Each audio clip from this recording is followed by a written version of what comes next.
Tapped in, Southside Archives. About to see what's up with this Yeat interview he did with Zane Lowe. I like Zane Lowe. Like, Zane Lowe is probably one of my favorite interviewers when it comes to his Apple Music shit. So I can't really see him really like doing a bad job. He's very like PC interviewer to me. Like, he don't really ask no super crazy questions. A lot of the interviews I've seen with him was more like the Kanye West interview, the Drake interview. I think he did one with King. You know, he does some with the pop stars too, but yeah, we got to see what's up with this, cause I ain't listened to Yeat, bro, since like 20. It's been a minute, bro. I didn't listen to the 3099. I didn't listen to those. I was a fan of, 2093. What the fuck am I talking about? I was a fan of like Up to Me and shit like that. But yeah, we got to see what's up. I never do the 1 foot in, 1 foot out. There's no plan B? No, never no plan B. If I'm gonna do something, I'm just gonna go all the way in, because it's like, I always told myself, it's like, I'm either gonna make it in this rapping shit or I'm gonna be homeless. This nigga ain't never talked this clear in my life. I'm waiting on that Twizzy Tonka shit, bruh. Like, for the longest, he was on some bullshit, so this is crazy.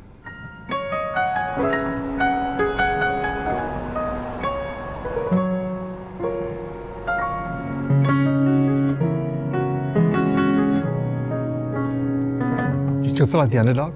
I never give a fuck about what people think about me or what could be the outcome. I'm just gonna do what I wanna do. I'm gonna do it always, no matter what. Nobody can tell me in any other way.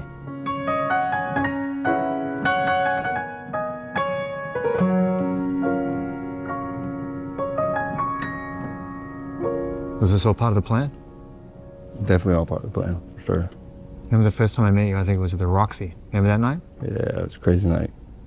Didn't get to perform. She did not get to perform. It was definitely a few thousand, 5,000 kids out the front. Mm-hmm. It felt like something really important was happening at that moment, but it was just the start. 100%. Who was that kid that I met backstage that night? When you think about that guy, just for a split second, who was he versus who you are now, man? I feel like back then it was more like me just getting out the gate, figuring everything out, seeing it all. Also, that night was a crazy night because it was like first time where I was like, saw how real everything was. Mm. You know what I mean? It was like,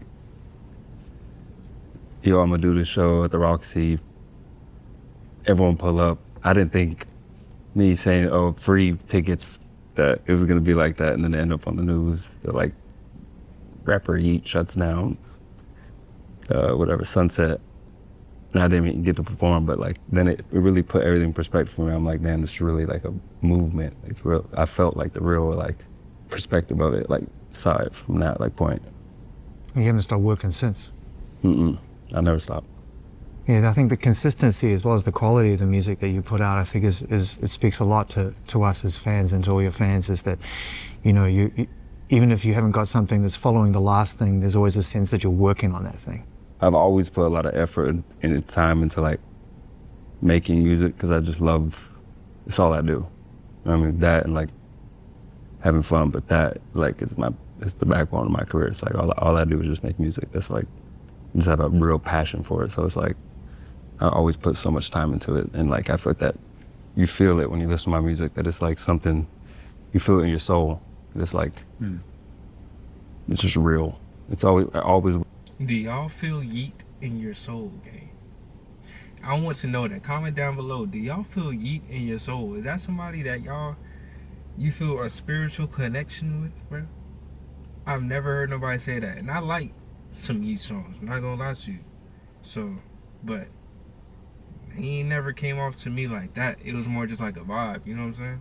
Whatever I'm doing, next thing I'm doing, what I'm on is always, that's what it put into the music.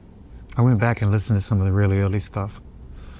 A little bit different creature, and definitely got into Alive and stuff, and just had to remind myself how accomplished that music sounds going back to it now, whereas at the time when it came out, because it sounded so new and fresh, and I didn't know you and none of us knew you, Yeah. there were more questions about your music than there were answers. Did you feel that there was as much as you knew what you were doing, that there were people who were gonna question your authenticity or question your staying power, all that 100%. stuff? I feel like that was my goal, to be honest. I feel like I was always running the shiesty. I didn't do interviews. I didn't talk to people. It was more just like letting the music speak for itself. That was always before people get a judgment of who I am, what, you know what I mean? It was just like, that was kind of my goal. Like, I wasn't even trying to be like mysterious. I'd rather let the music and everything speak for itself before someone else gets like an idea of me that, like, you know what I mean, paint a picture in their head that's not true.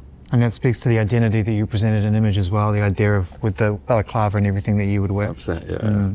It kind of backfires though, right? Because at the end of the day, people want to rip that thing off and find out what you truly look like. It's the Batman effect. I feel like now is that time where it's like I'm coming out of that stage where I'm like presenting me, you know what I'm saying? Presenting myself like, I feel like now would be the time to like fully let everyone know who's been a part of the journey and who's yet to be a part of the journey to see. Why we're here. Yeah, 100%. And that's dope. I'm not even gonna lie. I'm not gonna keep pausing it like crazy, but I think that's one thing about Yeat that's different than most new age rappers, is that he seems to have the ability to evolve like previous rappers before. Like Cole, Kendrick, Drake, Kanye. They have that period where you go from listening to their music to enjoying who they are, or the music kind of blending worlds to where it comes together and they're able to articulate themselves very well. And right now, I feel like he's hitting that precipice that somebody like Sofago has yet to really jump over that bridge, if that makes any sense. And I want to see his terms of longevity, because a lot of people will talk about Gen Z or like the new age rappers don't really have that longevity. And if Young Thug or Gunna or Cardi has that because Cardi has evolved multiple times, right? If he has that longevity feature too, alongside with those other people, that would be interesting. Because in my book right now, in terms of longevity, it might be like a Yeat, it might be a Young Boy. Off the top of my head right now, like even Party of Two, I'm not sure, but it will be interesting to see in the future if they actually can keep that momentum going to actually hit a point like this, to where they're doing a Zane Lowe interview and now the next album is going to revolve around something even more personal, you know? Anyway. I always admire artists that plant the seed for something before they've even seen it grow themselves. Were there moments when you felt like, having announced ADL and even talked about it on Dangerous Summer, you know, with the interlude, and you know, with ADL is coming, that you had made a bit of a rod for your own back, you know what I mean? Because it just builds that anticipation amongst fans. Or was it motivating for you? Yeah, it was even before that too. It was like, I think I've been planning ADL for the past like 2 years. I've been dropping hints in like IG stories talking about ADL. I think usually when I drop an album, I'm always in album mode. I'm just always, I guarantee, I mean, already ADL's, you know, its thing, but I'm already working on the next 2 albums, 3 albums that I'm always just like visionary, trying to see what next vibe I'm trying to see. But I always like to leave little hints and leave little like things for people, like when it starts happening and starts unfolding, they could be like, go back to it and be like, oh, he's been thinking about that, he's been working on it, he's been doing that. But I feel like this is the first, with ADO, it's the first time now that I'm like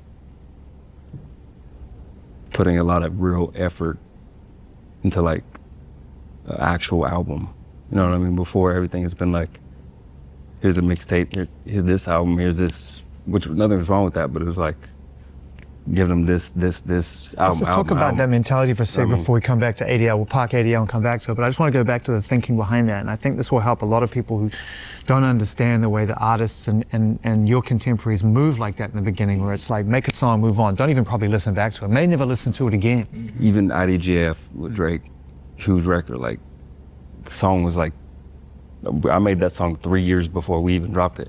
You know what that means? We about to get a different beat bag. Because it sounds like he actually cares about making music this time around. It sounded like before he was just on some bullshit. And when I remember, I remember the night With Drake on it. with Drake. No, I made it Dolo. It was a Dolo. It was a song. solo song. It hit Cheers, me. by the way. Cheers, bro. Yeah. The night that it hit me, they were like, Nigga did not drink "Yo, that like, shit. we want to drop the song. Like, we need the Nigga, session that for it. shit We need, didn't move. yo, like." Nah. The night that it hit me, they were like, "Yo, like, we want to drop the song. Like, we need the session for it. We need like the files because like we got to mix it." And we'd hit him. Zach hit him back. He's like, Where? He's like, "We don't have the session." He's like, "We don't have anything." Like, I used to just make a song in a Logic session, make it, delete it instantly, and then put a new beat in, make a new song, delete it instantly, put a new beat in, make a new song, delete it instantly. So there was no like, I was just always in that mode of just like. What's the mentality grinding behind creating like that? Now that you stepped into a new way of creating with ADL. Yeah, now it's completely different. So what was the mentality at the beginning? What was driving that? I think it was just like, I was just in my bag. I was just like getting beats from my producers. I'm like making a song, whether I was high as shit off Molly in a bag, making 20 songs in one night, just like in a mode where I'm just like getting shit. And I'm just fired up. I'm just inspired. You know what I mean? Just like always going. But now it's definitely changed. It's a whole different process. So what does success feel like to you when you're going into the studio and knocking out 20 songs and deciding that these are the 10 or the 15 or the 20 out of the 200 or 1,000 that you have that are going to go on a record? You may never listen to them again, but everyone else is streaming They got that nigga Zane.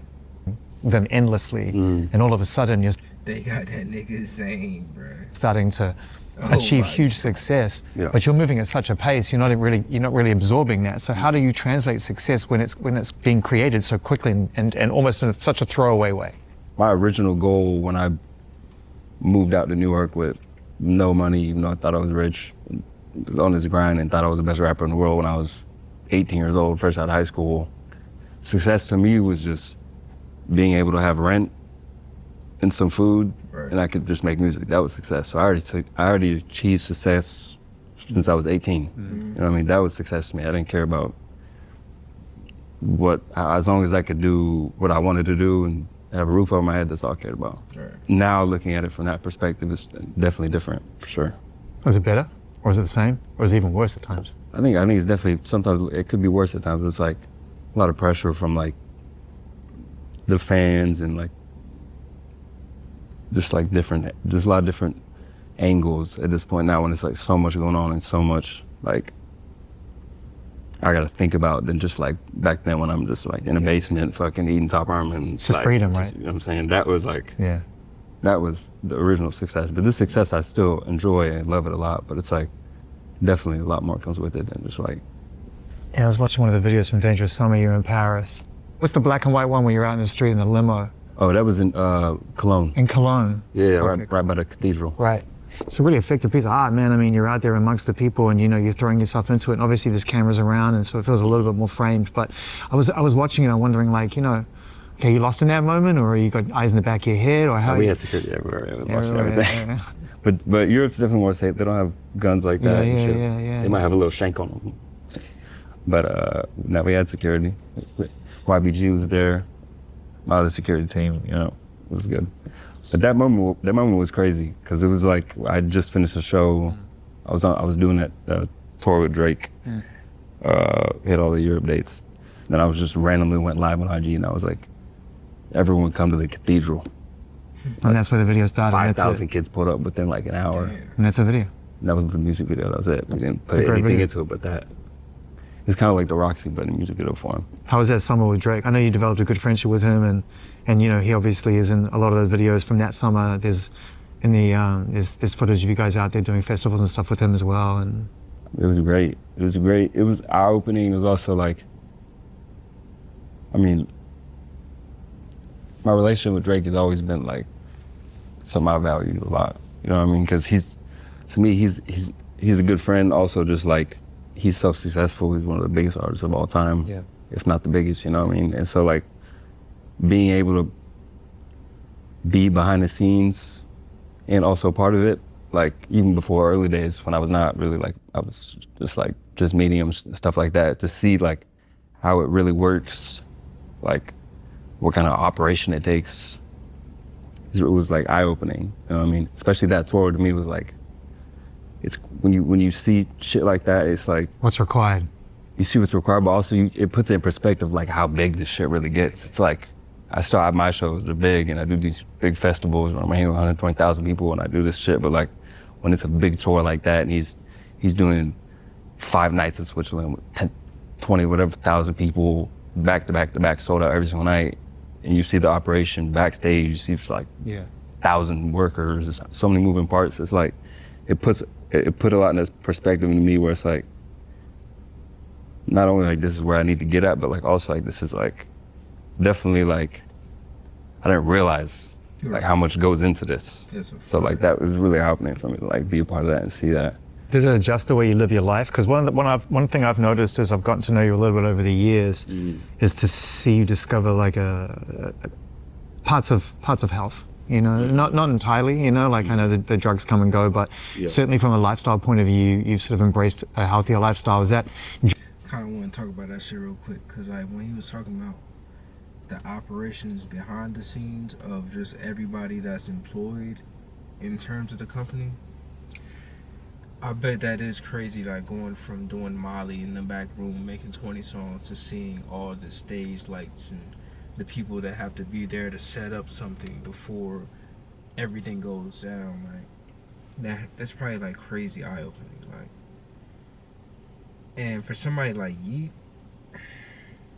we just have to see how that plays out, because I know there's plenty of people that's like, he don't belong in hip-hop. You know what I'm saying?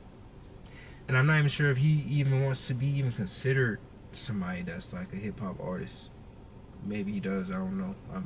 He probably is considered just because he came out rapping on like Rage, which is a subgenre of, you know, maybe trap, I would say. But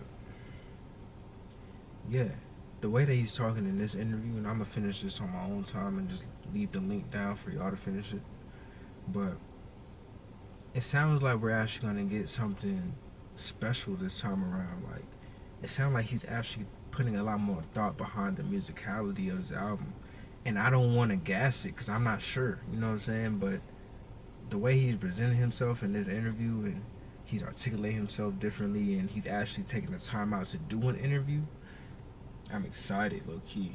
Like, I'm not afraid to go check this out when it comes out, and I low-key might review it on this channel. So I'm not sure when this album come out. I didn't see him give a date, but we gonna see what's up with Yeat, man. Southside out.